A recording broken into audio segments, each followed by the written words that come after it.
అందరికీ నమస్కారం అండి. ఈరోజు టాపిక్ వచ్చేసి ఆంధ్రప్రదేశ్లో యూరియా కొరత ఉందా లేదా?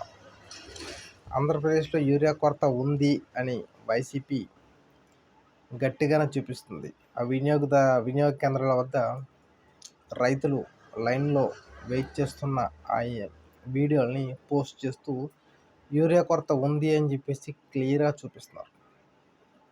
ఓ పక్క చంద్రబాబు నాయుడు గారు యూరియా కొరత లేదు అంటారు. సో యూరియా కొరత లేనప్పుడు యూరియా తక్కువ వాడాలి అనే కొటేషన్ రైతులకు ఇవ్వడం ఎందుకు అనేది నా డౌట్. ఎందుకంటే ఒక రైతుకి తన పంటకి ఎంత ఎరువు వాడాలి అని చెప్పేసి ఒక ఐడియా ఉంటుంది. సో ఇప్పుడు ముఖ్యమంత్రి మంత్రులు చెప్పి వాళ్ళు తెలుసుకోవాల్సిన అవసరం లేదు. వాళ్ళకు ఐడియా ఉంటుంది కాబట్టి ఎంత ఎరువు వేయాలో వాళ్ళు తెలుసు. సో ఈ మాట చంద్రబాబు నాయుడు గారు ఎందుకు చెప్పాల్సి వచ్చింది అంటే నిజంగానే ఆంధ్రప్రదేశ్లో యూరియా కొరత ఉంది అని నమ్మాల్సి ఉంటుందేమో. Thank you.